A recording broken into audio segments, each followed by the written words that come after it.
July August গণ অভ্যুত্থানে গণহত্যার অপরাধে মৃত্যুদণ্ডপ্রাপ্ত শেখ হাসিনাকে ফেরত দেওয়ার বিষয়ে ভারত এখনো সাড়া দেয়নি।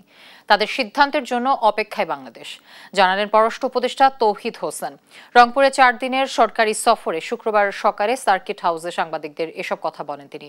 তারেক রহমানের দেশে আসার বিষয়ে নতুন কোনো তথ্য নেই জানিয়ে উপদেষ্টা বলেন, টেকনিক্যাল কারণে বেগম খালেদা জিয়াকে আজ বিদেশে নেওয়া হচ্ছে না।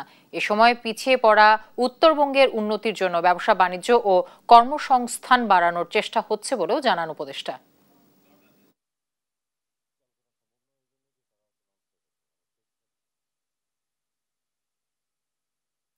ওকে, তারেক সাহেব কখন আসবেন এ সম্বন্ধে আমার কাছে কোনো তথ্য নেই। ওনার স্ত্রী সম্ভবত আসছেন বা পৌঁছে গেছেন হয়তো ইতিমধ্যে, আজকে সকালে পৌঁছার কথা ছিল। বেগম জিয়াকে আজকে নেওয়া হচ্ছে না, আমি যেটুকু ঢাকা থেকে আজকে সকালে জানলাম যে আজকে নেওয়া হচ্ছে না, একটু টেকনিক্যাল প্রবলেম দেখা যাচ্ছে ওই এয়ারক্রাফট নিয়ে।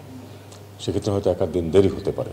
শেখ হাসিনার ব্যাপারে বিষয়টা হচ্ছে যে আমরা তো চেয়েছি যে তাকে ফেরত পাঠানো, যেহেতু উনি একজন কনভিক্টেড, যেহেতু সর্বোচ্চ বিচারিক সংস্থা তাকে একটি শাস্তি দিয়েছে, কিন্তু আমরা ইতিবাচক কোনো সাড়া এখন পর্যন্ত পাইনি।